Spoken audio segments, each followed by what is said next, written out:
Bonjour à tous, comment ça va bien en ce début d'avril? Ou pas d'ailleurs. Je sais pas pour toi, mais je trouve que les énergies de ces dernières semaines ont été vraiment pas faciles du tout. Et comme par hasard, la quatrième gardienne s'est invitée en avance. Alors, qu'est-ce que nous dit la quatrième gardienne? C'est celle de la vision, celle qui voit loin, celle qui permet d'aller voir au-delà de nos illusions pour justement traverser la porte et accéder à une relation plus profonde et intime avec notre âme.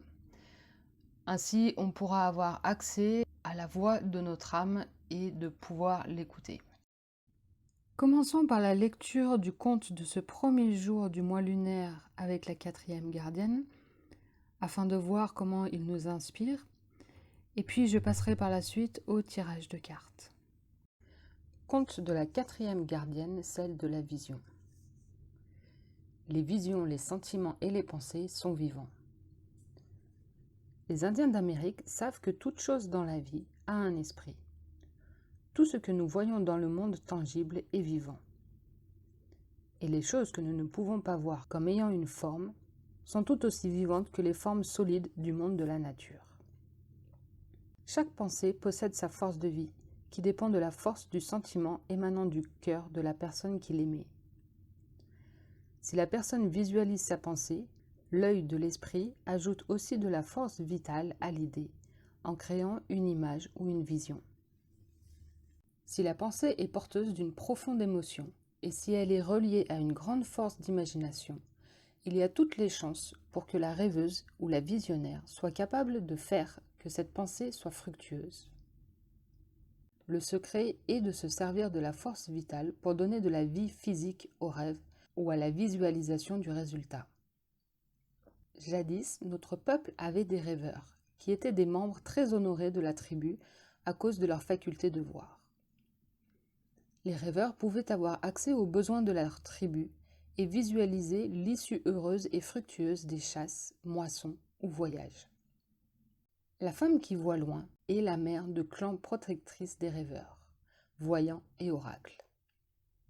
Mère de clan du 4e cycle lunaire, elle nous enseigne à utiliser correctement la vitalité de toutes nos pensées à des fins positives. Il ne suffit pas d'avoir conscience que nos pensées et émotions sont porteuses de force de vie et véritablement créatrices. Nous devons prendre en charge nos pensées et nos sentiments intimes, de la même façon que nous le faisons par nos actes envers le monde extérieur. Alors pour rappel, la guidance annuelle que j'avais faite en début d'année, la quatrième gardienne nous invitait à faire attention à notre ego en avril, d'être à l'affût, et pour cela on avait notamment tiré la carte du chasseur, qui était celui qui sait tracer, celui qui sait repérer, qui sait se guider et cheminer à travers la forêt pour aller chasser sa proie ou atteindre son objectif. Et on avait vu que le chasseur pouvait ainsi aller repérer et déloger ces parties de notre ego qui peuvent nous faire défaut. L'ego n'est pas forcément négatif, mais quand même, dans la plupart des cas, c'est celui qui nous empêche, c'est celui qui a mis en place des systèmes d'autoprotection et qui nous empêche d'accéder à ce que l'on veut faire et atteindre. Je te propose de choisir un numéro entre 1 et 3 pour choisir le tas de cartes que tu souhaites. Et nous allons voir par rapport à ce que j'ai dit, quelle est la question de cette première quinzaine du mois lunaire d'avril, pour ensuite voir l'obstacle qui t'empêche d'avancer, pour trouver la ressource à laquelle on fera appel pour y remédier. Choisis un numéro entre 1 et 3, le premier qui vient. Et puis nous allons commencer par le tas numéro 1. Et c'est la question: de quoi dois-tu faire le deuil? L'obstacle à cette question, c'est la croyance d'être seul. Et la ressource pour venir guérir tout ça, c'est la nourriture. Si on fait le lien avec le fait qu'il fallait faire attention à voir où se plaçait notre ego et s'il était là pour nous empêcher d'accéder à ce que l'on voulait, on peut, avec la première question, de quoi dois-je faire le deuil, quelle est cette partie de moi qui m'empêche d'accéder? Cette ancienne partie de moi qu'il faut que j'accepte de laisser, même si elle m'a été utile jusqu'à maintenant. Comment je peux la remercier et lui dire qu'elle peut aller se reposer, pour ensuite faire naître l'autre partie de moi qui veut avancer, continuer, accéder à d'autres choses, expérimenter autre chose. Mais pour autant, il y a la croyance de se sentir seul qui nous ralentit. Alors, derrière cette croyance, il y a bien souvent aussi le fait est que on n'est pas habitué ni à travailler à se relier directement à la source pour autoproduire de l'énergie et devenir autosuffisant, pour s'alimenter de la beauté et de l'amour qui nous entoure et arrêter d'aller puiser de l'énergie dans nos systèmes de domination. Et pour ça, il faut voir quelle est la nourriture qui me nourrit profondément, tant physiquement que spirituellement que émotionnellement. Donc où est-ce que je puise les nutriments, ce qui me nourrit réellement et pas superficiellement? Quelles sont les activités, mes relations dans lesquelles je gagne en énergie? Voyons à présent pour le tas numéro 2. Pour ceux qui ont choisi ce tas, la question « Es-tu heureux ? Y a-t-il du plaisir dans ta vie ?» Bonne question. L'obstacle à ceci, c'est la croyance qu'il n'y a pas de place pour moi.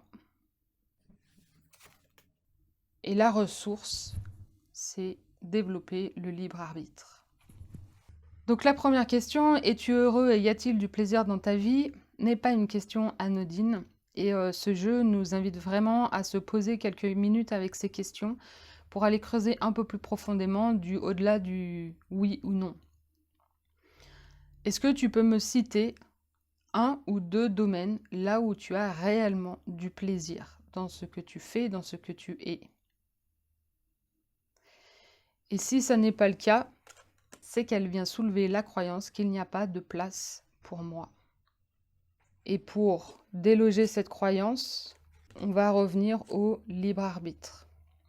Et le libre arbitre, le pouvoir qui nous a été, j'allais dire, conféré, c'est la possibilité de choisir en son âme et conscience quand tout va bien, sur le fait est que tu as le choix de changer tes pensées, de changer tes émotions.